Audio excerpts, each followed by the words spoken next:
Eto pag-usapan natin 'tong mga susunod na topic, ano ba kalagayan ng Pilipinas? 'Di ba? Ano ang pulso ng taong bayan? Ayan, pakinggan po natin 'to. Hindi naman po siguro malamya ang ating ombudsman. I beg to disagree from that statement na malamya si Ombudsman Remulla. Hindi hindi raw malamya si Boying. Ano 'yon? Maputla. Ay hindi. Imposibleng maputla 'yun, maitim 'yun, eh. Ano 'yun? Isipin mo, paano kaya mamutla 'to si Boying? Hindi malamya. Anong ibig mo sabihin ng hindi malamya? He has always been and will always be evidence-based. So, yung mga statements na ganyan is a matter of opinion, and we respect everybody's opinion, pero I think results will show na hindi malamya ang ating ombudsman ngayon. Ayun, sip-sip!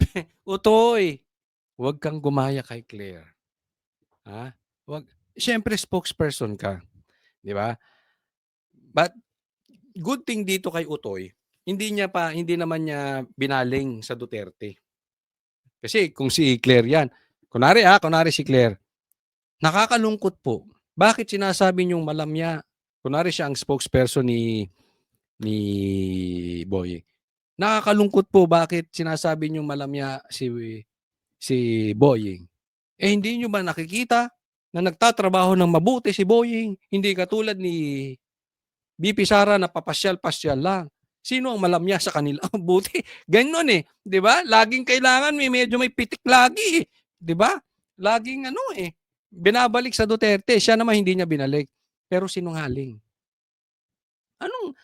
What are you talking about the result? 'Di ba? Anong evidence-based ang sinasabi mo? Yan na nga ang ebidensya. Siguro 99% ng mga politiko na hindi bias alam na ang mastermind si Bongbong tsaka si Tambi. Ba't hindi imbestigahan? Bakit kakalkalin nyo yung confidential funds ni BP Sara? Pagkaupo niya ombudsman, yun na agad ang sinabi. 'Di ba? Bakit napunta tayo dito kay pinag-uusapan nyo si Cheese, si Bongo, tsaka si Villanueva, tsaka si Jinggoy? Paanong evidence-based? Ayan, nasa harap mo na. Nakasalamin ka na. Hindi mo bang makita? Si Tambi ang tinuturo. Tapos you're talking about evidence-based? This is a matter of public opinion? Hindi. Huwag kang tanga. Utoy. Paano public opinion? This is not public opinion.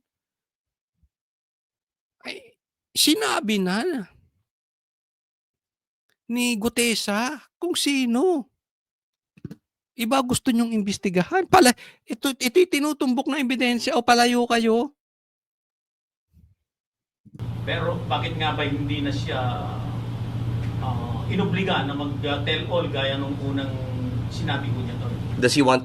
Does that person want the ombudsman to coerce, intimidate, or threaten? O sabi niya, bakit hindi na lang mag-tell all? Okay, eto sagot niya. O gusto niyo bang mag-intimidate? A person in telling all? Hindi naman po pwede yun. Kung ang isang tao ay gustong magbigay ng impormasyon, kailangan voluntary din. Hindi naman po pwede na nagparamdam, hindi na natuloy, i-coerce mo na, i-intimidate mo na para mag-tell all. Hindi naman po yun tama. So, if there are people who want to come and tell all, dapat voluntary din. Hindi po ba? So, I don't think it is an indication of whether or not the ombudsman is exercising his power to the full extent. Ito kasi yan Bakit hindi nyo imbestigahan si Tambi? Simple.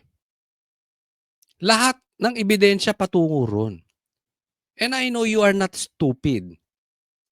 Para hindi mo alam na hindi makakagalaw si Saldico without Tambi.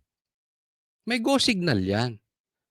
Yun lang naman Kung mapatunayan niya na walang kasalanan si Tambi, okay lang. Pero imbestigahan. At gusto namin live. Sabi nga niya, ila-live niya Yun lang ang issue ron. Hindi kung anong tell all lang sinasabi mo. Don't give us that shit.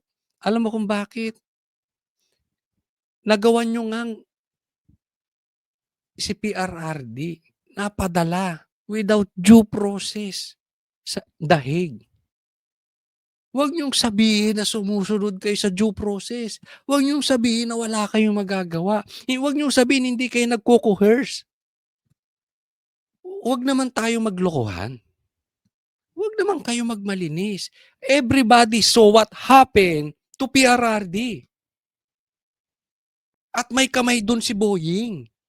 Siya mismo inamin niya sa hearing. Now, andyan na, imbestigahan si Tambi, wala siyang magawa. Pero nagawa niya yun sa dating presidente na napakalaki ng mandato na mahal ng mga Pilipino until now. Parang nga kakalukuhan yung sinasabi mo, Butoy. Ha? Huwag niyo naman lukuhin ng Pilipino.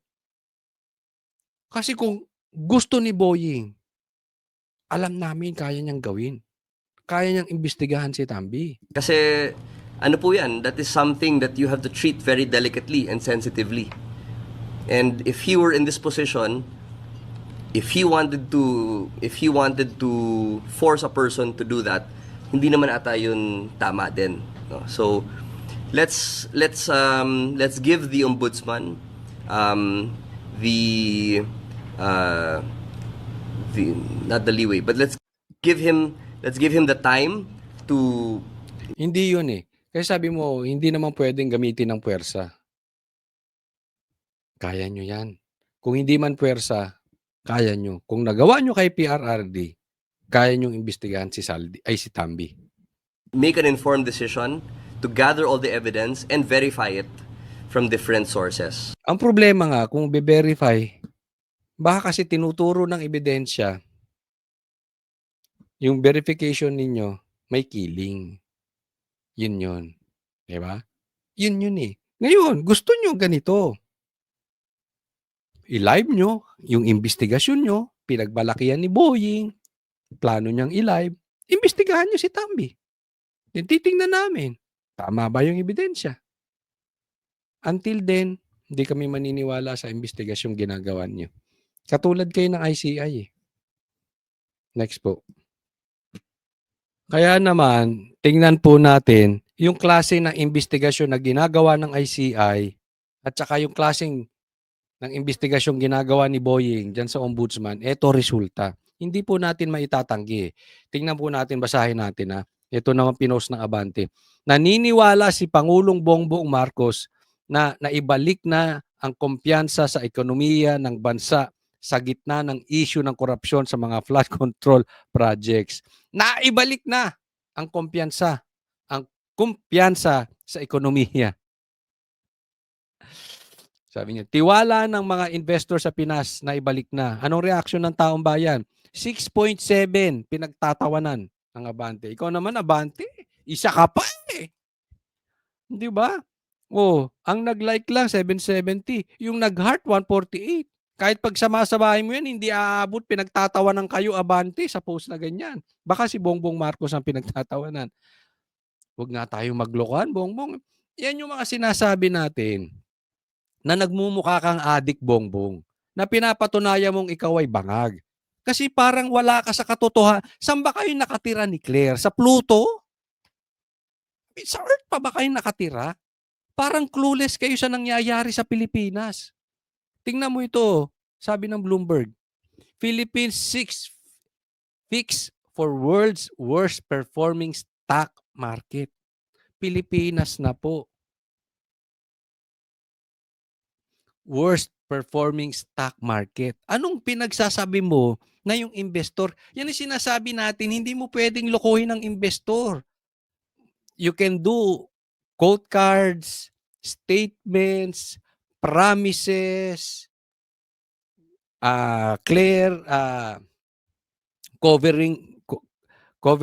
kino-cover up ka, declaring war against China, Duterte, lahat, and yellows on your side.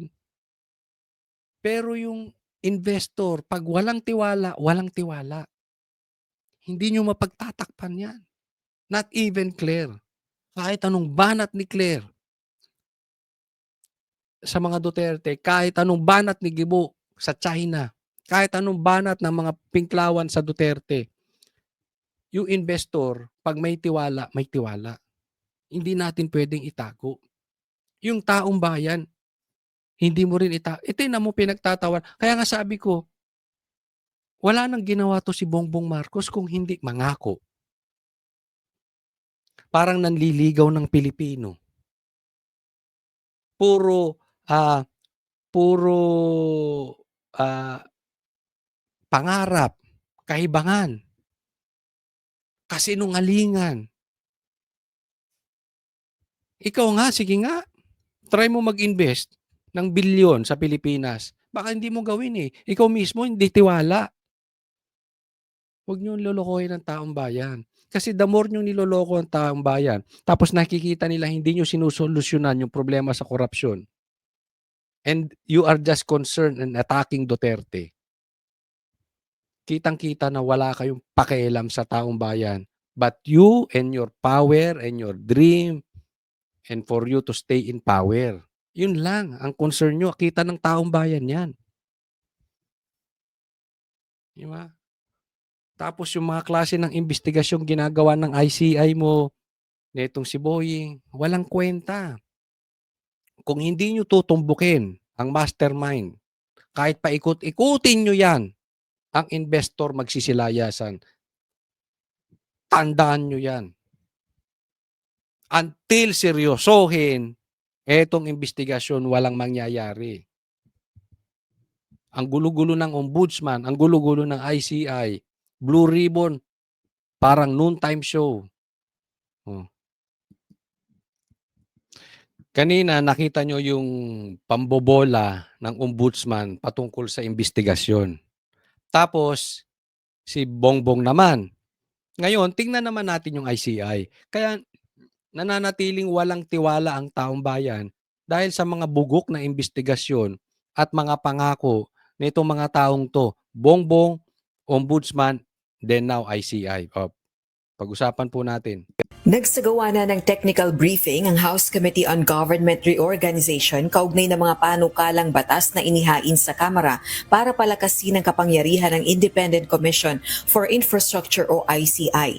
Partikular na ang House Bill No. 4453, ang legislative measure na nagsusulong na likhain ang isang independent commission para imbestigahan ang maling paggamit ng pondo para sa flood control at iba pang infrastructure projects. Gayun din ang House Bill No. 5699 na layon ding lumikha ng kahalintulad na komisyon na may kapangyarihang magsampa ng kaso, maglabas ng subpoena, contempt order, hold departure order. Ito, tingnan po natin. Gusto nilang palakasin ng ICI. Okay? Merong silang bibigyan ng kapangyarihan. Magkaso, maglagay ng hold departure order, magsubpoena, etc., etc., etc. Palalakasin. Pero po, ito masasabi ko dyan. Alam nyo, ang dapat gawin dyan sa ICI na yan, buwagin na yan. Kasi palalakasin yung ICI. Pero ayaw nyo naman yung investigasyon nyo i-live. So, ang problema, walang naniniwala sa investigasyong ginagawa ninyo. Tapos pag pinalakas nyo yan, magiging harassment lang yan sa mga kalaban nyo sa politika. Wala po tayo sa issue kung yan dapat palakasin or hindi. Gawan nyo muna ng paraan na i-live yan. Tapos gusto namin maimbestigahan ng Ilocos Norte. Kasi kung idinidiin nyo si Diskaya, napakaraming proyekto ng Diskaya sa Ilocos Norte. Bakit gusto nyo idiin si Bongo? Bakit yung Ilocos Norte sinasabi ang dami? Ang daming kalokohan dyan. Ba't ayaw imbestigahan ng ICI? Tingnan nyo, anong resulta ng ICI? Iimbestigahan si Saldi. Iimbestigahan si Villanueva. Iimbestigahan kung sino-sino iimbestigahan. Si Tambi wala. Hindi nyo pinasa sa ombudsman? Pumunta dyan si Tambi sa inyo. Ibig mo sabihin, absuelto si Tambi? Hindi niyo nakitaan para ipasa sa ombudsman? Tapos palalakasin niyo yung ICI? Wag na tayong maglokohan. Buwagin niyo na yung ICI. Until 2 request ng taong bayan. Imbestigahan ng Ilocos Norte, live gawin. Lahat ng investigasyon live. Sige, palakasin nyo. Pero kung hindi, ang gagawin lang yan, harasin ng kalaban ni Tambit na ni Bongbong at linisin sila. Kasi isipin mo, pag nilabas ng ICI, ay, walang kasalanan si Bongbong at saka si Tambit, tapos na. Ganon? Sino maniniwala dyan? Diba? Niloloko nyo kami. At magsamsam ng mga ari-arian sa mga sangkot sa anomalya. Ayon kay House Committee on Government Reorganization Chairperson at Bulacan 6th District Representative Salvador Pleito, pinamamadali na ni House Speaker at Isabela 6th District Representative Boji D. III. Ayan, nung pinapadali ni Speaker, natural. Di ba? Bata rin ni Tambi to. Anong gagawin nyo dyan? Okay. Di, lilinisin lang ng ICI si Tambi. Ang pagpasa sa panukala. Nasa desisyon na rin ng House Leader kung hihilingin kay Pangulong Ferdinand Marcos Jr. na i-certify ito as urgent. O hihingin pa kay Bongbong Marcos at papayag naman yan si Bongbong. Sabi ni Speaker, si Speaker sigurado mapapa-appeal natin Yan o, sigurado. na ito'y ma-certify na urgent. Alam ko papasa po ito kasi mismong may bill na si Senate President eh. Sina Senator Tiberos saka isa pang senador na alam po na sila mismo ang may Ang kwento, sigurado na raw. Okay na daw kay Senate President Tito Soto. Okay na rin kay Risa. Alam na this. Alam na. Pustahan tayo, sir. Pustahan tayo. Mapapawalang sala si Tambi, hindi imbestigahan. Kung imbestigahan man, ang magiging resulta ng investigasyon, hindi makukulong si Tambi. Walang kasalanan si Tambi. Or pabababain ng kasalanan ni Tambi na kunwari negligence na lang. Or pinabayaan niya. Pero hindi siya kasama sa nagnakaw. Hindi siya kasama sa ghost projects. Naman, alam na yan. Coach, anong patunay mo na hindi may imbestigahan? Kita nyo na nga nangyayari. Hindi naman iniimbestigahan si Tambi. Inimbestigahan, wala namang, hindi ipinasa sa ombudsman, iba focus nila. Inimbestigahan bang Ilocos Norte? Wala rin. panukalang batas na doon. Dagdag pa nito, target nilang ipasa ang panukalang batas bago matapos ang buwan ng Nobyembre. Samantala, Madaliin talaga, November 30. Bago raw matapos ang November, syempre November 30 may malaking rally. Nako, pambira. May pag-uusapan natin maya-maya lang ha. May rallying malaki ang Iglesia ni Cristo. Tapos November 30, ito raw yung malawakan. Yan ang pinaghahandaan ng mga yan. Kaya para yung galit ng taong bayan, mapunta ron sa ibang, yung mga hindi talaga kakampi nila eh. Diba? Ibabaling sa iba. Sigurado, kasalanan na naman ng Duterte yan. Yan ang madidiscover ng ICI na yan. Ako, puro kalokohan. Ay, next po tayo. Ito po, pag-usapan natin itong sinabi ni Kiko Barsaga. Ha? Matapang talaga tong mama na to. Alam nyo, minsan, meron akong hindi agree sa mga diskarte nito si Kiko Barsaga. No? Sabi nga, wala namang perpekto eh. Pero pag titingnan po natin, talagang may pakinabang din si Kiko eh. Dahil, alam nyo, buwis ano to eh. Buwis buhay. Talagang tinaya niya na lahat eh. Yun ang gusto nating makita sa isang tao na bagamat maraming kapalpakan, okay, hindi ko sinasabi lahat ng sinasabi ni Kiko ay tama. Meron din siyang mga mali sa tingin ko sablay, no? Pero nakikita nyo naman, pinupuri ko siya dito sa vlog natin. Doon sa mga ako'y naniniwala, tama naman. Ito isa doon sa mga tamang ginawa niya. Sabi niya, either Marcos removes me from Congress or I remove him from Malacanang. There is no in between. It will all end this month. And hopefully, tama si Kiko. And hopefully, ang matanggal si Bongbong. No? Ito yung sinasabi ko na talagang todo siya. Yung hindi yung para lang na nagpapalakas lang, et cetera, no? Ah, kung itong sinasabi ni Kiko ay kaya niyang panindigan hanggang dulo, bilib ako dito kay Kiko. Unless na lang doon sa gitna makita natin nagbago-bago, budol din pala, no? So, pero sa ngayon, hindi ko muna siya huhusgahan at sa ngayon, ako'y believe dito sa kanyang sinabi dahil todo 'to, 'di ba? Wala akong pakialam sa aking posisyon. Wala akong pakialam kung ano mangyari sa akin. Basta importante, matanggal si Bongbong Marcos. Matanggal yung mastermind ng Ghost Projects. Matanggal yung mastermind ng Nakawan. Kasi po, pag tiningnan nyo po, iilan lang ang senador na maingay. Iilan lang din ang congressman na maingay. Diba? Bakit? Kasi karamihan dyan nakinabang din. Ang hirap magsalita unless malinis ka. 'Di ba? Pansinin niyo sila Cheese, sila Cayetano, sila Marcoleta, kaya todo sila eh. Kasi kahit silipan sila ng silipan, alam ng taong bayan na talagang binabanatan lang sila pero peke yung binabanat sa kanila. Dahil wala talagang makakalkal na magnanakaw sila. Yun, yung iba tahimik. Mas maraming tahimik. Kaya siguro yung mga ganitong klase ng katulad ni Kiko Barsaga, sana ay dumami pa. Hindi lang sa Congress, hindi lang sa Kamara, gano'n na rin sa Senado. Pero sana totoo lang. Yung todo, hindi yung pakitang tao lang na tapang-tapangan, tapos wala naman pala.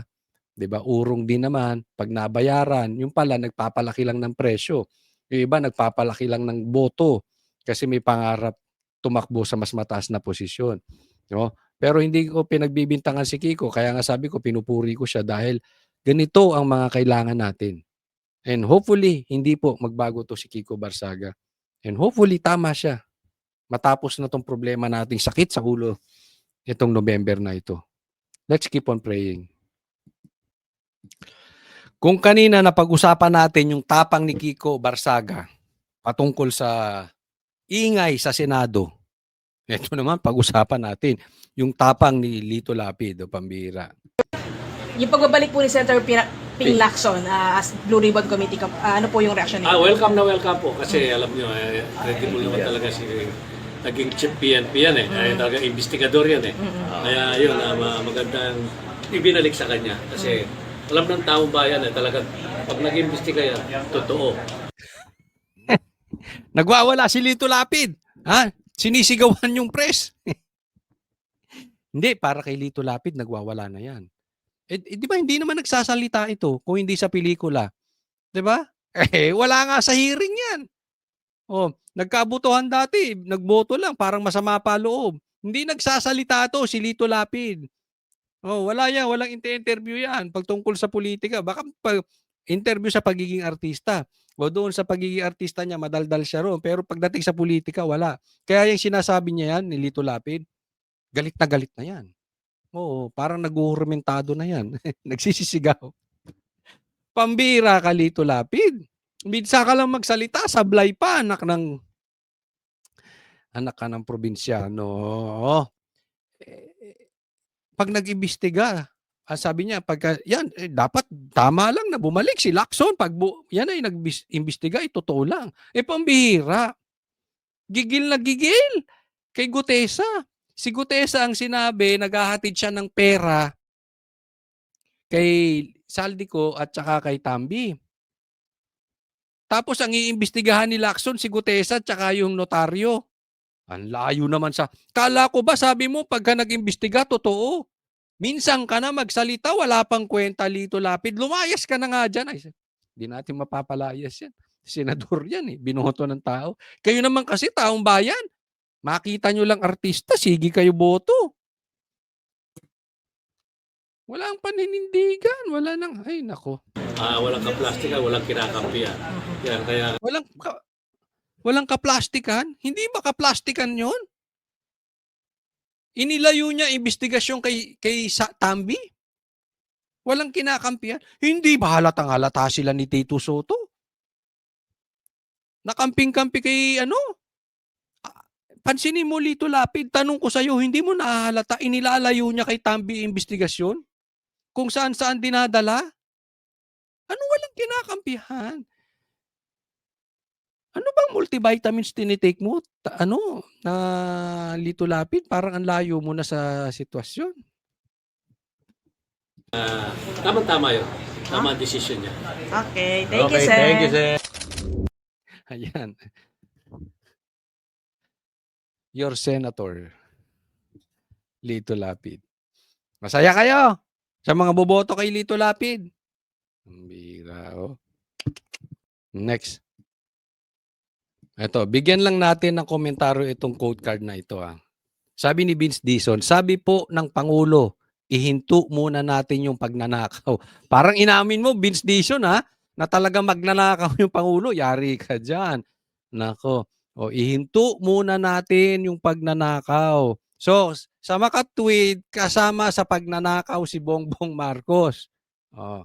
Baka sasabihin ng mga iba rito, hindi, ang ibig niya lang sabihin niyan, ihinto muna ang pagnanakaw. So ano sabi ni Kiko Barsaga, kailan pwede magnakaw? Sa New Year? Alam mo yung pagnanakaw, sana manatiling maayos to si Vince Dizon, pero yung pagnanakaw, hindi po mahihinto yan unless tumbukin nyo yung mastermind. Kung puro bubwit, butete, ang mga naiimbestigahan, sabi mo nga, hindi matatapos ang December may makukulong. Ang Pasko, may makukulong. Kung ang makukulong lang si DPWH, contractor, hindi po masaya ang Pilipino. Akala nyo matutuwa ang Pilipino dahil may napakulong kayo. Kasi alam mo, ang gusto makita ng mga Pilipino, ang inaakala ni Bongbong Marcos ay may resulta, may makulong. Tama naman kayo doon. Dapat naman talaga may makulong. Hindi kayo puro investigasyon lang. Wala po tayong problema doon. Ang nagiging problema po natin, kung ang ipakukulong nyo ay puro lang kaalyado ng Duterte or puro kontraktor or puro DPWH. Yes, kung dapat sila ikulong, dapat sila ikulong.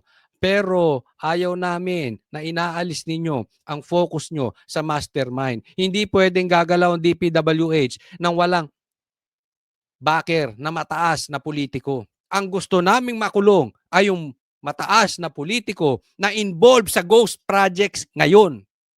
Ngayon. Yung nakawan sa flood control projects ngayon. Mataas na politiko na involved ngayon. Hindi kung sino-sino. Doon kayo mag-focus. Sana manatili kang isang sa matino, Dizon. Pero kung sa pupunta lang yan sa Duterte, mapupunta lang yan kung kanino.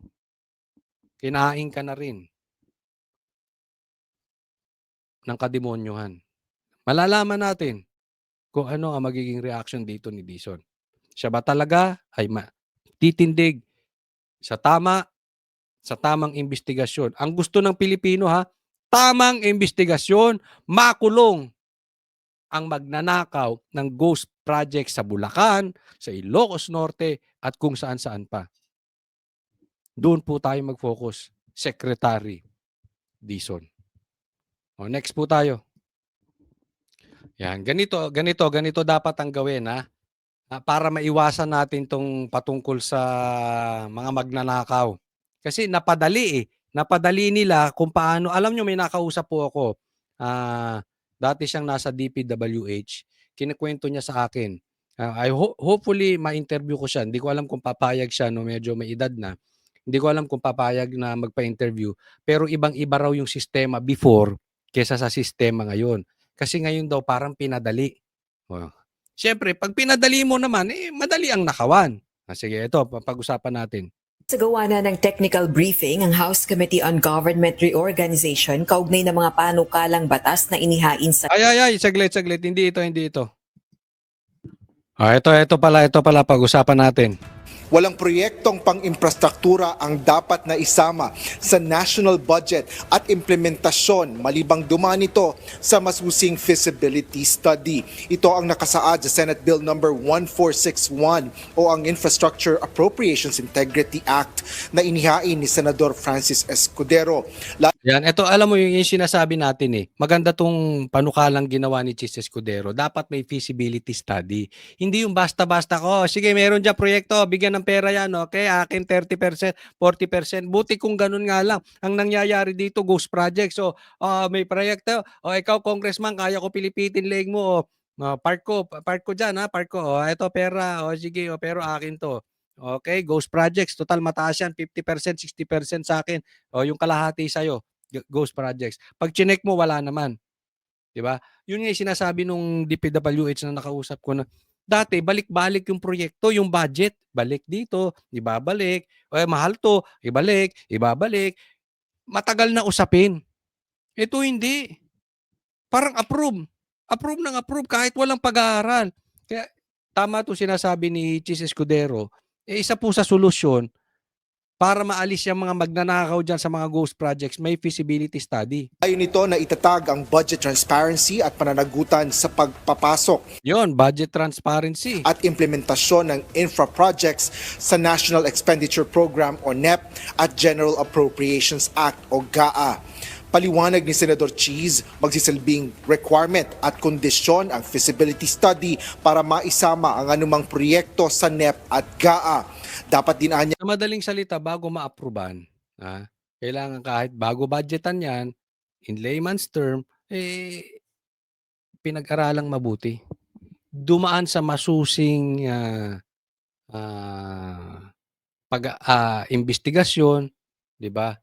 Na nasuri ng mabuti. ang suriing mabuti ang lahat ng mga panukalang proyekto at kung hindi ay hindi rin anya dapat ito makatanggap ng kahit isang sentimo ng pondo ng publiko. Yun, kahit malakas.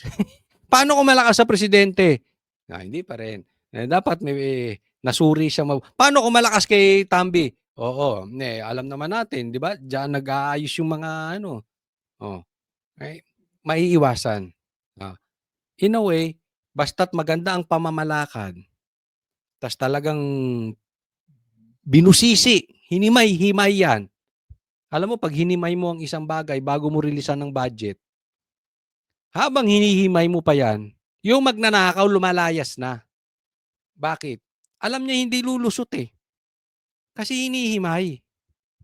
Diba? Dapat walang usapin. Ay, akin, magkano ba yung akin dyan? Akin. Yan ang magiging problema, yung akin. Pero pagka dumayan sa paghihimay, doon pa lang, mag-aayos na yung mga kontraktor na yan eh. Bukod dito, nakasaad rin sa panukala ang paglalagay ng mga mekanismo na nakapaloob sa lahat ng mga infrastructure project.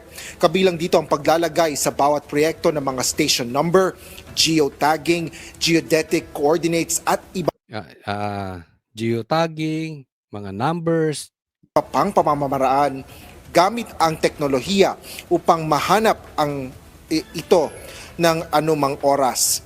Sa madaling salita, minsan tayo, 'di ba, hindi rin natin alam kung saan ba talaga yung proyekto. Wala tayong kamalay-malay eh, 'di ba? Yung ninanakawan na tayo, hindi natin alam, nasa kanila na, pera na nila. Malaman-laman natin yung anak natin, yung apuhan natin at yung apo natin sa tuhod, hindi pa pinapanganak, may utang na. Dahil sa laki ng lumalabas na budget, utang na lang tayo ng utang, tapos yung ginagawang proyekto wala namang kwenta. So ito ibig sabihin, pinapadali na pag hinanap mo yan, alam mo kung saan makikita pagdating doon. Eto may numero. Saan yan? So pwedeng chicken ng kung sino man. May nangyayari. Di ba? Magkakasilipan. Yan ang purpose. Dapat talaga meron check and balance eh. Pagka puro yan padulas, mo na yan. Basta ito sa akin, ito sa'yo. Pikit ka na lang. Tapos tayo. Ang magiging nangyayari sa atin ito, puro tayo tuta. Pansinin nyo. May mga ganyan sa Senado. Kaya busa lang bibig. Diba? Binigyan din ni Escudero na ang geotagging ang Hindi lang, mas lalo dito sa Kamara. Anong nangyari sa Kamara? Diba? Anong gusto nilang imbestigahan? Itinigil nila imbestigahan sa ghost project, sa flood control. Gusto nilang imbestigahan Dolomite Beach. Ang gago, no? Mahalagang mekanismo para makita ang estado ng isang proyekto kung may ginagawa talaga o nakatenga lang. Ang geotagging ay isa sa pinakamahalagang mekanismo para makita natin kung ano ang estado ng isang proyekto mismo. Yan yung natin. At least alam mo sa mo hahanapin, ano na bang nangyayari. Habang patuloy ang paglalabas ng pondo ng gobyerno. Sa ganitong paraan, anya, may iwasan ng mga irregularidad, abuso at hindi nararapat na paggamit ng pondo ng gobyerno. Yan, kung nakateg, sabi niya, kung may ginagawa ba talaga o nakatenga lang. Eh yung iba nga ghost projects lang eh. Hindi lang nakatenga, talagang wala. Diba? So, maiiwasan yun. Gayun din matitiyak na tanging ang mga government infra So, habang project. habang nilalabas mo yung budgetan yan, patungkol dyan, dapat chinecheck muna, teka muna. Dapat ganun. First part. Di ba parang pag nagpagawa ka ng bahay, bubuhos mo ba lahat, wala pang nangyayari? Ito, down payment, 10%, ito 20%, 30%, titingnan mo. Ito yung completion. Dapat pagka nakabayad na ako ng 50%, ito completion. Saan ko hahanapin yan? May numero yan. Diba? Nakikita. Hindi yung release ka lang ng release ng pera. Kaya dyan na napakaraming panlolokong ginawa nito eh. But anyway, hindi rin natin masisi yung DPWH at saka yung contractor eh. Kasi pag humingi yung ibabaw, anong gagawin mo? Hindi mo bibigyan. Diba? O di tataasan mo presyo. O di ba? Lolokohin mo yung mga materyales. Lang na technically at financially viable o maaaring gawin ang maisama sa national budget. Mamaya natin pag-usapan etong ebidensya di umano na to'y si Tito Soto kasama sa Crocodile Farm. Okay, grabe kasama sa Ghost Projects di umano. Eto, basahin natin yung post ni Donald Trump. I just got back from Asia where I met the leaders of many countries including China. Unang-una pa. Hoy, Donald Trump, pro-China ka talaga. Inunang-una pa ang China. Nako, magagalit ang mga kain-tae. Ay, teka muna. Bago natin ituloy, Bago natin ituloy yan. Ano mas gusto nyo itawag natin sa dilawan? Kain-tae o eat shit? Hindi kasi yung eat shit, parang no? Parang mura. Ayoko nagmumura. Pwede bang kain-tain na lang? Kasi, di ba, tinain na nila si Marcos, isinuka na nila si Marcos, kinain pa. Paano ngayon ang dilawan yan? Kasi ang naratibong gusto nilang palabasin, ang Duterte pro-China. Kaya dapat, idiin natin ang Duterte dahil pro-China sila. Si Trump, biglang pinuri ang China. Yari! Pro-China ka, Trump. Ulitin natin, I met the leaders of many countries, yung mga leader, mga presidente, including China, Japan, South Korea, Malaysia, Australia, Canada, New Zealand, Singapore, Thailand, Cambodia, Vietnam, and others. Pambira, ang dami mong na-meet na leaders, na presidente o prime minister yan. It was great honor to meet them, but more particularly to see that America is respected again. Respected like never before. Teka muna. Donald Trump, hindi ba kayo nagkita ni Bongbong Marcos? Ay, ang bira ka, Donald Trump Best friend mo yan. Naglagay ka ng EDCA sa Pilipinas. Ang daming nilagay na US base / EDCA at pinayagan yan ni Bongbong Marcos. Tapos hindi mo man lang binanggit yung Philippines. Ano kami, others? Diyan ka, kasama kami sa others? Pambira naman, no? Proud na proud pa naman si Bongbong na na-meet ka niya. Pinuntahan ka pa niya. Hindi niya sinama nga lang si Lisa. Nasama ng sama pero hindi siya pumunta. Ay, pambihira. Ewan ko. Ako, Trump, may tanong. Pro-China ka? Pro-China? Pro-China ka, Trump? Isa pa, pangalawang tanong. Trump, President Trump, kasama ba kami sa others? Patay na naman. Manggagalaiti ka. Titirahin ka ni Claire. Pag si Bongbong Marcos tumago sa palda ni Claire, yari ka na. Titirahin ka na, Claire. Ang sakit nun. Ay, nako. Patay na naman ang naratibo ng Dilawan. Hindi nyo na talaga pinagbigyan ng Dilawan maka-epal. Yung mga epal moves nila. Pambira, no? Well, anyway, ito yung masasabi natin na talagang bubwit. Sa mata nila, bubwit. Tatandaan nyo po, si PRRD, binigyan pa ng China ng red carpet. Si Trump, nakakausap niya si PRRD. Ito si BBM, ginawa niyong saling pusa. Ginawa niyong others. Di ba? Kakahiya itong si BBM. Ito, tingnan natin. Ito, matindi to. Sige. Alam ko napanood nyo na to itong epal moves ni Bongbong Marcos. Pero tingnan nyo, ito yung kabuuan. Ito yung konteksto para maintindihan nyo na nakakahiya talaga to si Bongbong Marcos. Okay? Sige, samahan nyo ako, panoorin natin I-interpret ko kung ano yung sinasabi. 밝은 미래를 열어가길 기대합니다. Sabi niya, si Bongbong Marcos, wag mong pansinin yan kasi puro lang yung pangako pero hindi naman tinutupad. O yan. 어제 저녁 나비가 날아다녔습니다. 너무나도 아름다운 Wag, bangag yan. Sabi ni PRRD, bangag yan. At ako'y mas naniniwala kay PRRD. 알찬 장소였습니다. 대통령님께서 저에게 말씀해 주시기를 Wag masyadong tirahin. Kasi pag tinira mo yan, tatago kay Claire. Tapos si Claire titirahin ka ng titirahin. Yak!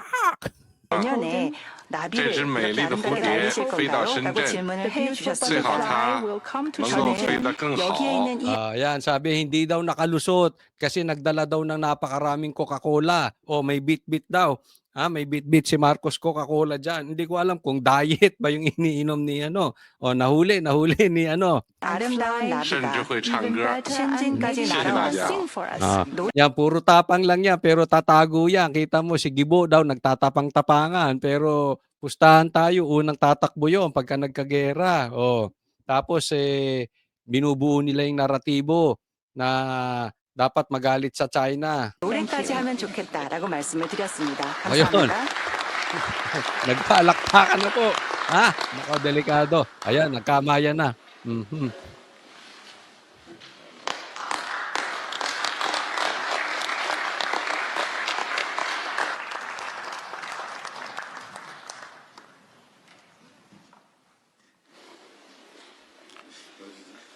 Ayun! Umepal. Hoy! Umepal. Ang dami na raw nilang napag-usapan dyan. Meron na daw silang business agreement. Ayan, nilapitan. 잠깐 대기해 주시기 바랍니다. Yes, please wait for a moment. 네. Narinig nyo sinabi? Please wait for a moment. Kita mo nakakahiya tong animal na ito. Hindi, yung sinasabi ko kayo, hindi po yun ang interpretasyon. Hindi po ako marunong mag-Chinese o Korean. Hindi ko alam kung ano pinagsasabi. Pero ito, matindi ito.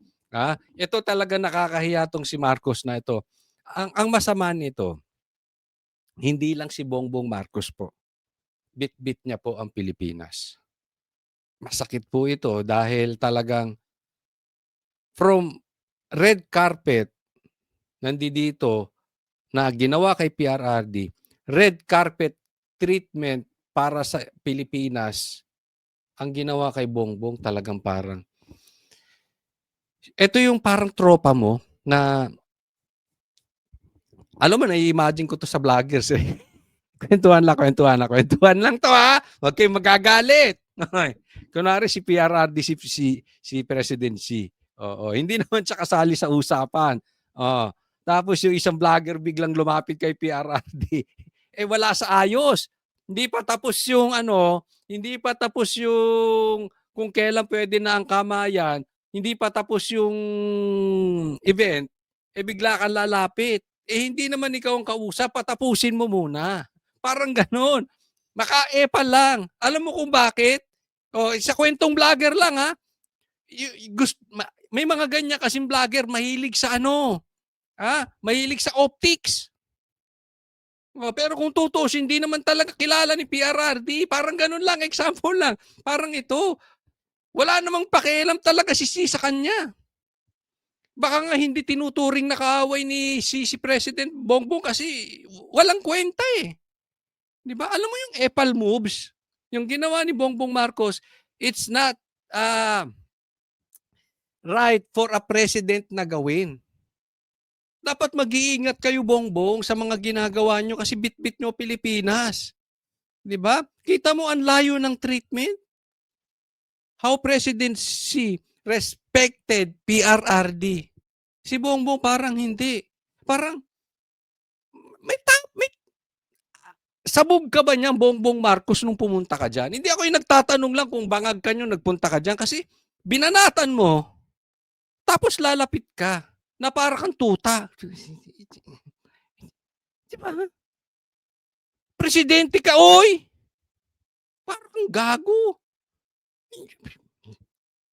Tinira mo eh. Dapat pag tinira mo, panindigan mo na. Hanggang dulo, para kang anak mo, tinitira ng tinitira si Basti. Urong naman ang urong. Oh. Tinitira si Pulong. Urong din naman ang urong. Pag bumina ka, banata mo na dire-diretso. Ano yan? Hindi, para kang plastic. Kaya mag-iingat po kayo kay Bongbong. Etong senaryo na yan, that is budol picture. That is traitor picture. Pag sa tingin niya, babanatan ka niya at may pakinabang siya sa'yo, sa pagbanat niya sa'yo, sa paglaglag niya sa'yo, sa pagtira niya sa'yo, titirahin ka. Pero kung may pakinabang siyang kabatikan niya, babatiin ka. Ganyan po yan. Kasi binabanatan niya dahil nakita niya, naririnig na maraming tao, optics. 'Di ba? Labas sa balita sa Pilipinas, tapos si Trump nandiyan diyan, so nagmamalaki siya, nandiyan diyan ang Japan, binabanatan niya ang China. Nung hindi click, hindi ubra kay Trump, kamay-kamay ka ngayon. 'Di ba? So, hindi siya talaga kung anong tayo. In short, pabaklang desisyon. Sa lalaki, walang backbone. Kung ano yung pakinabang. Ganyan po katangian ng traidor. Ha? Pag may kailangan ka, kamay-kamay. Akala mo ang bait, akala mo santo. Pero pag wala ka ng pakinabang, basura tingin sa'yo. Suka ang tingin sa'yo. Hindi lang kay PRRD ginawa, pati kay presidency. Ganyan po katindi presidente natin. Ito, tingnan po natin to. Yan. Tingnan po natin kung gaano ka-plastic tong gobyerno ni Bongbong Marcos. Pakinggan mo yan. Para kang tutang nakikipagkamay sa China. Tingnan mo, etong sekretary mo. Would you talk to, or would you offer to talk to somebody who slammed your country that way? Of course not. Ay, sus, may paganyan-ganyan ka pa. Kasi yung binatukan, yung ginanon yung bansa mo, makikipag-usap ka, hindi naman ginanon eh. Kayo lang ang gumagawa ng gulo. Hindi naman namin kaaway ang China. Naratibo nyo lang yan. Yan ang gusto nyong palabasing istorya na paniwalaan ng Pilipino nang magalit sa Duterte. Huwag nyo nga kaming niloloko. Si Bongbong nga parang tuta nakipagkamay. Lapit-lapit pa. Inapakan niya yung pride niya. Kinain niya na, suka niya para mga dilawan. Eat shit. Kinain ng tae. Itinain niya na China. Ngayon lapit-lapit siya. Idol lang, kaya magka-idol talaga lang dapat nagsasama ang dilawan tsaka loyalista. Ang dilawan tsaka si Bongbong talagang dapat nagsasama. Bakit? Kumakain ng tae. Diba? I mean, wala namang problema na magbago ka ng isip. Kung nakita mo yung nag-iba yung tao. Halimbawa, nagbago yung isang tao, dating addict, wala akong tiwala, nagbagong buhay. Okay na yun. Di ba? Ito wala naman kayo nakita eh. Parehas lang. Depende sa pakinabang nyo. Depende sa istorya nyo. Depende sa naratibo ninyo. Pagpapasok sa inyo, kain-kain kayo. Tingnan mo ikaw, ang tapang-tapang mo. Yung naglagay sa iyo dyan, wala ka dyan sa posisyon kung hindi kay Bongbong Marcos eh. Mas magaling ka pa kay Bongbong. I mean, if I would be willing to talk, if there was a semblance of good faith. Walang nakitang sinseridad si Defense Secretary Gilberto Teodoro III sa China. Ito ang dahilan kaya hindi niya kinausap ang kanyang Chinese counterpart sa katatapos lamang na 19th ASEAN Walang sensiridad ng China. Ay ba't kinakausap ni Bongbong Marcos? Meron na nga daw silang plano, ang dami na daw na pag-uusapan. Ano yung si Bongbong? Tanga lang? Ha?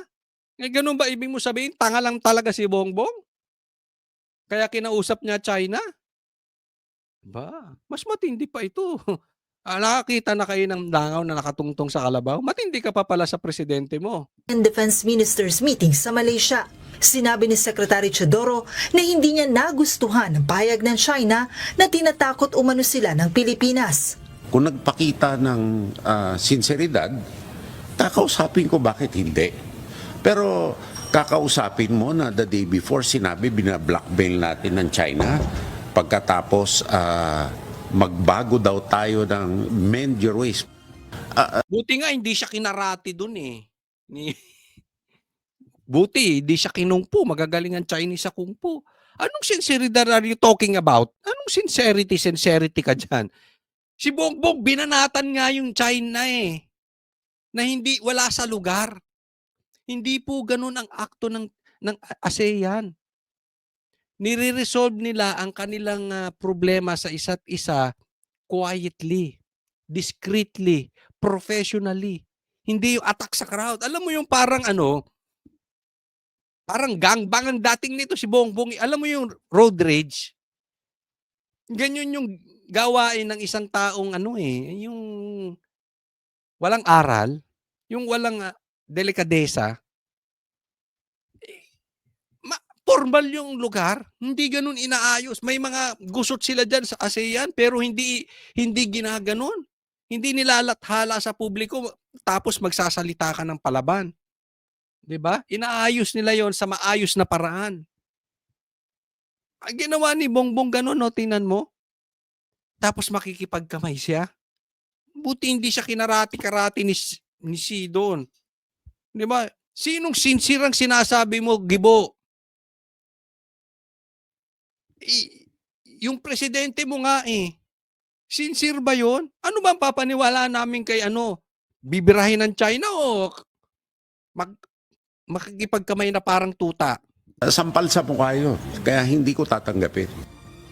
Sinabi ni Teodoro na sinusunod din niya ang pahayag ni Chinese President Xi Jinping na labanan ng unilateral bullying sa Asia-Pacific Economic Cooperation o APEC Summit sa Korea. Ba't pag tayo ang nagre-resist, ayaw nila? Hindi ready yung script eh. Gusto mo sagutin ko? Sabi niya, bakit pag tayo ayaw nila? Hindi ready script. Alam mo sagot dyan? Simple lang. Ang tagal ko na sa mundong ibabaw, wala naman tayong problema sa China. Never naman tayo nagka-problema sa China. Wala naman tayong gera sa China. Ngayon, bigla na lang natungtong lang kayo ni Bongbong Marcos dyan. May gera na tayo agad sa China. 'Di ba? Bakit yung mga kain-tae dilawan? Wala naman tayo naging problema nung panahon ni Aquino. Ngayon, bigla-bigla na lang. Huwag niyo niloloko taong bayan. Panloloko po yan.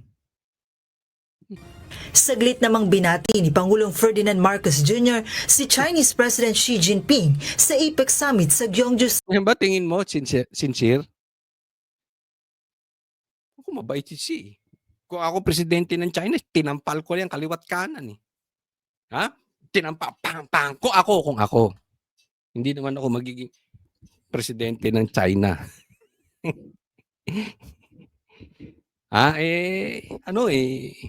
Pinoy na Pinoy ako. Pero kung ako yan, binitbit ko yan. Halika rito, pa-drug test tayo. Ayaw mo magpa-drug test. South Korea nito lamang weekend. Ayon sa Pangulo, isa lamang itong kortesiya sa kanyang kapwa leader, lalo na't inilipat na ang chairmanship ng APEC sa China. Sabi ko lang sa kanya, congratulations. I hope we look forward to doing a lot of good work with you as APEC chair. And he said, thank you. And that was it. There was really not very much to it. Wala rin ani ang dahilan na magkaroon sila ng bilateral meeting dahil hindi naman tamang lugar ang APEC para pag-usapan ng issues sa West Philippine Sea. O hindi naman tawang lugar ang para pag-usapan eh. Nagbubunga nga ka dyan. Nagtapang-tapangan ka dyan. Binakbakan mo China, nagtapang-tapangan nga eh. Kay Basti nga, hindi ka nagsusumbong ka pa kay Claire, animal.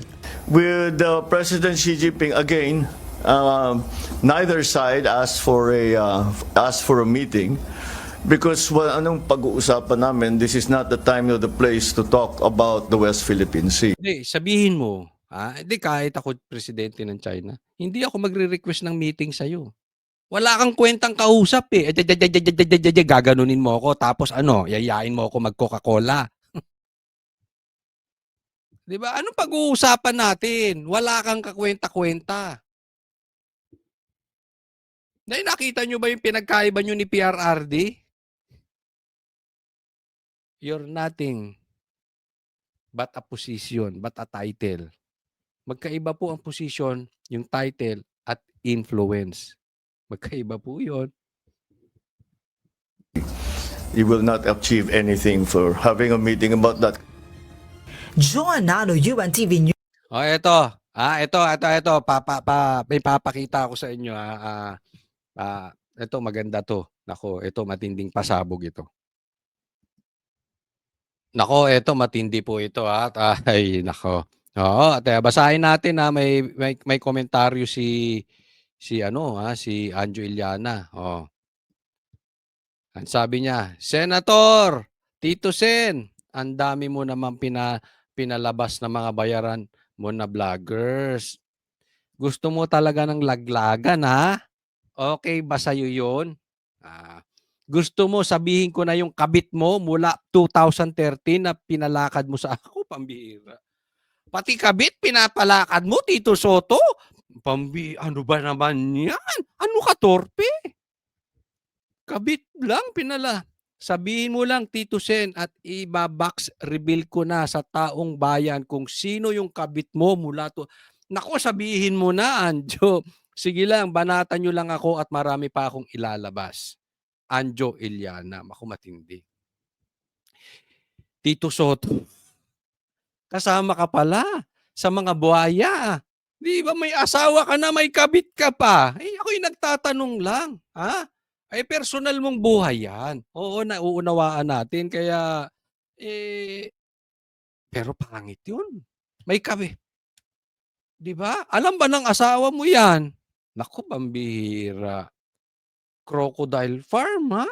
Kung yung iba nangongolekta ng pera at saka ghost projects, ikaw may ghost kabit. Naku, nangongolekta ka ng babae, ha? Naku, ha?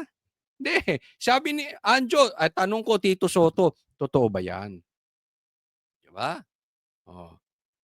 Ako, dapat, Anjo, baka may connection yan. Sa ghost projects, dapat siguro ilabas natin sa Blue Ribbon yan. I-send mo kay Marcoleta. Hindi kasi, alam mo, kailangan, eto sa mga politiko, importante yung wala kang kabit. Di ba? Hindi sa pinakikialaman ko yung personal na buhay. Wala tayong issue sa personal na buhay. Kaya lang, pagka ikaw ay may kabit at politiko ka, chances are, magastos. Magastos ang kabit. Bakit? Posibleng hindi isa lang. Posibleng 2, 3, 4, 5. Ibig sabihin, mahilig talaga sa babae. Hindi ko sinasabing ganyan ka, Tito Sen, na chances are lang. Posibleng mahilig talaga sa babae. Pag mahilig ka sa babae, magastos. Mapipilitan ka magnanakaw. Gusto mo sabihin ko sino yung isang dyan, senador din? Ang daming babae. Pero okay lang. Marami siyang pera. Isa siya sa pinakamataas ang salin. Pero pagka naubos yung pera yun, baka magnanakaw na din yun. Di ba? Mahirap. Siguro alam nyo yan, mga senador. Pagkababaero. Kaya lang, ang naging issue ko para talaga dito. Okay? Yung meron kang trolls. Ito, pangit po yan. Yung meron kang troll army. Kasi kaya nagalit si Anjo, nagsalita siyang ganyan. Binabanatan na siya nung trolls di umano ni Tito Soto. At eto, alam po naming mga vloggers yan. Hindi po kay Tito Soto ha, pero nangyayari po yan. Kasi halimbawa, si Tambi babanatan mo, dire-diretso yan oh. Lahat. Biglang magsisipasok. Hindi yan papasok ng paisa-isa. Bulto yan kung pumasok. Doon pa lang malalaman mo na pag chinik mo yung kanilang puro nakalak. Ay yung isa nga lumabas, puro Vietnamese pa eh. Di ba? Yung mga trolls. Pambihira, trolls. Concern? Mga Vietnamese concern kay Tambi? Wow! Yung mga ganon. Di ba? Kaya hindi dapat pinapayagan tong trolls. Kaya Tito, kung may troll ka, huwag mong gamitin para atakihin mo yung mga naglalabas ng pangit sa'yo, lalo na connected sa politika. Siguro kung personal, okay lang. Sige, go ahead. Pero kasi, hindi po pwedeng may troll army ka dyan just to attack the people na inaatake personal mo. It means meron ka talagang inaalagaang army. Meron kang inaalagaang sundalo ng mga trolls. Ganun yun. So, doon pa lang, hindi magandang patakaran ng isang senador o ng sino mang politiko yung meron kang troll army. Na pagka ikaw ay pinuna, babakbakan mo. Di ba? Halimbawa, nakikita namin, nagka-leche-leche. Simula nang pumasok kayo ni Lacson dyan sa Senado, naposisyon ka Senate President, napasok si si Lacson na Blue Ribbon Chairman, nagka-leche-leche na investigasyon. Nagkaloko-loko na. Nag-resign lang siya, hininto na. Di ba? Oh. Tapos, pag pinuna kayo, aatakayin ng trolls? Hindi maganda yun. Hindi maganda. Ha? Pero sige, atakayin nyo si Anjo nang magkalabasan na. Yan ang gusto natin, magkalabasan. Ha? Kasi balita ko, marami pang ilalabas si Anjo Iliana. Ha? May ilalabas pa daw siya patungkol, may sindikato dyan sa Itbulaga. Naku, kasama, pinagmamalaki mo pa din yung Itbulaga na mas marami pa kayong natutulungan kaysa sa ibang senador. Naku, may sindikato raw dyan sa Itbulaga. Yun na nadinig ko kay Anjo, ha? Banatan nyo pa si Anjo, inaantay namin para magkalabasan na. Hindi kasi, maganda nilalabas ni Anjo, ha? Talagang binabakbakan niya na ngayon yung mga magnanakaw. At hindi lang yung magnanakaw, ha? Yung may mga crocodile farm, binabakbakan niya na. Tito Soto, tanong, totoo ba na may kabit ka since 2013? Medyo swapang ka sa babae niyan. Gahamang ka, buhaya ka rin. Kung totoo. Pero kung hindi, di sagutin mo si Anjo. Ayos ba yun? Okay. Sige, next po tayo. Eto, tingnan po natin ito si Senator Trillanes. Sabi niya, wag na tayo maglokohan. Sarago yan sa 2028 for sure. Kaya extra effort ako eh. Ito mga kain tayo. Ikaw at 10 ng mga kasama mong dilawan. Puro kayo kain tayo. Grabe. Grabe ang takot nila sa Sarago. Ano ngayon kung Sarago? Kaya extra effort ako na mag-fake news. Extra effort ka siraan. Wala na kayong ginawa. Ha? Bongbong Marcos, ikaw Tambi, wala na kayong ginawa kung hindi mamuliti ka. Ang focus ninyo ay kung hindi magnakaw at siraan ang Duterte. Dalawa lang yan o parehas.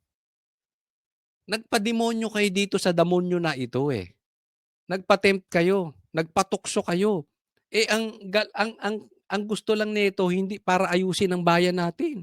May naniniwala pa ba rin dito? 3 siguro, si Tambi, si Bongbong, at saka si Delima. Baka yung 3 naniniwala dito kay Trillanes. Tsaka yung isang vlogger na walang alam kung hindi puro interview. 4 na. Di ba? Tingnan mo focus niya. Ngayon, yan din ang ginawa ni Tambi. Yan din ang ginawa ni Isipin mo, 3.5 years na kayo, wala pa kayong ginagawa kung hindi bakbakan ng Duterte dahil malakas.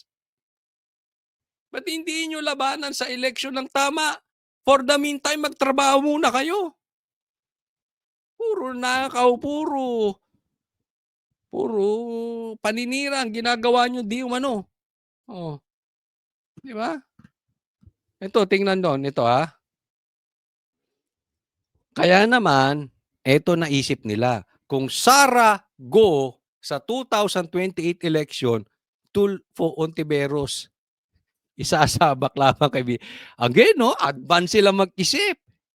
Imbis na tulungan ng bayan natin, mahuli yung lintik na mastermind ng ghost projects sa Pilipinas. Ang inaatupag ng mga animal, paano tatalunin yung Sarago tandem? Ang gago, no? Ang gago. I mean, naniniwala ba kay Trillanes? Titinan mo ito. Tulfo Ontiveros. Ako pupusta ko sa inyo. Bagamat tayo ko nagsusugal. Pero ako sigurado rito 1,000%. Kahit pagsamahin mo pa yung boto ni Tulfo at ni Ontiveros, hindi aabat kay BP Sara. Remember this. Kaya nakaupo si Bongbong Marcos is because of Sara. Huwag tayong maglokohan. Hindi nga niya kayang talunin si Lenny. So, kung Sara lang at Tulfo ang pag-uusapan, hindi mananalo si Tulfo. Una, di ba lamang pa si Robin Padilla dito kay Tulfo? Hello? Ngayon, pagpalagay mo bakapan siya ng pula at dilaw. Kahit pagsamahin yung boto ng pula at dilaw, hindi kayo mananalo kay Sara. At alam kong alam nyo yan. Kasi kung pipitsugin si Sara, kung walang kwenta si Sara, hindi nyo sana kailangan kainin ng tae ng bawat isa. Yung pula kinakain ng tae ng dilaw, yung dilaw kinakain ng tae ng pula. Kasi nga, kailangan nila magsama dahil sobrang lakas ni Sara. At maawa kayo dilaw. Huwag nyo nang isama si Ontiveros, anak ng titing. Bigyan nyo ng malakas na partner. I mean, ilalaspag to ni Bongo. Remember this, Bongo is number 1 sa Senate nung nag-eleksyon. Record-breaking sa Senate election with, if I'm not mistaken, 26 million midterm. Let me repeat that. Midterm. Bakit kailangan ko ulit-ulitin? Mahirap po makakuha ng panalo pag kalaban mo yung nakaupong presidente during the midterm election. All the more, makagawa ka pa ng record na 26 million. Sa lahat ng senador, yan ang pinakamalaking boto. Tapos ang itatapat nyo si Ontiveros, anak kayo ng teteng. Bigyan nyo naman ng ustisya si Tulfo. Kahit ako si Tulfo, anong sasabihin ko sa inyo? Ito sa inyo. Nek-nek nyo. Palalabanin nyo ako nakalakas-lakas ni Sara. Tapos ipapartner nyo sa akin si Ontiveros. Walang itutulong to. Hindi nga tumataas ng 1% yan eh. Bira naman. Kumuha naman kayo ng malakas-lakas. Diba? Sobrang lakas. Palagay mo, siguro pag-partnerin mo si Tulfo, tsaka sino mang magandang si Tambi. Hindi, wala talaga eh. Kasi bakit? Nasira ang pula. Diba? Kasi nagkapalpak-palpak sila. Kung naayos sana nila yung gobyerno, maayos. Pumalpak ang pula. Yung dilaw naman, na-expose sila that they are not for the country. Hindi sila para sa taong bayan, itong dilaw. Ang gusto lang nilang mangyari, hindi makaupo ang Sara. Hindi makaupo ang Duterte dahil yari ang mga komunista, yari ang mga adik, yari ang mga NPA, at yari ang dilawan. Because meron silang sarili nilang baho. So hindi sila concerned sa taong bayan. Ang kita ng taong bayan, wala kaming pakialam sa issue nyo. Kung gusto namin yung susolusyonan yung problema namin. Diba? So, I don't know kung sino makukuha ninyong kapartner ni Tulfo para lumakas-lakas. Kaya nga naman, ang aga nilang sinisiraan si Bongo. Naintindihan niyo na yung buong narrative nila. Yung kanilang gustong end goal. Dahil wala talaga silang patapat. Imagine this. If Sara, Bongo, tapos sila. Kahit ba sabihin mong Sara, Robin, hindi. Wala eh. Walang panapat sa Vice President, lalo na sa President. Next po. Isa ito sa ikinasira ni Bongbong Marcos. Marami siyang ikinasira. Una, takot siya magpa-drug test. May namatay pa na kasama ni Lisa sa Amerika sa drug test. Questionable yung kanyang estate tax na dinesisyon na ng Supreme Court. Final and executory na. Ang daming korupsyon, kaliwat kanan, weak si Bongbong. Ang daming problema ni Bongbong na kaya ikinasira niya rin eh. Hindi niya kinaya si Tambi, pero ito, yung pagdalaw niya sa puntod na yan, dapat yan, naaalala mo, hindi dapat nakakulong yung, hindi na dapat nakalibing yung tatay mo dyan. If not for Duterte. Yan, no? That picture says a lot. Yung picture na yan, yung dalawang tao na yan, wala dapat dyan sa kinalalagyan nila kung hindi dahil sa Duterte. Yung tatay niya, dapat inaagnas pa rin hanggang ngayon, pinapahira ng clay, hindi pa sana nakalibing ng maayos, wala sana sa libingan ng bayani kung hindi dahil kay PRRD. Same thing kay Bongbong Marcos. Wala sana siya dyan, hindi sana siya presidente kung hindi tinulungan ni Sara. Yang picture na yan ay paalala ng katrayduran mo, Bongbong Marcos. Hindi mo dapat pinalagpas yung pagkakataon. Hindi naman natin sinasabi kampihan mo yung kalokohan eh. Kung ano man may mali si PRRD at si Sara, hindi po yung ganun. Yung binigyan mo lang sana ng magandang laban. Yung si PRRD, pinadaan mo man lang sana sa due process, pinaharap mo sa korte, bago dinala sa dahig. Si BP Sara, hindi mo sana hinayaan na pinagtulungan, pinakain mo sa buhaya sa kamara eh. Isipin mo magkano lang yung kanyang yun ang sinisilip. Confidential funds, ikaw laki-laki ng confidential funds mo. Anong sinabi ni PRRD nung gustong patanggal si Lenny? 'Di ba? Pina-impeach. Ano sabi ni PRRD? Wag niyong gagawin 'yan. Ikaw sabi mo rin wag, pero pinatuloy mo. Wala ka talagang kwentang kausap, Bongbong Marcos. You are a traitor. Dapat nahihiya ka sa picture na yan.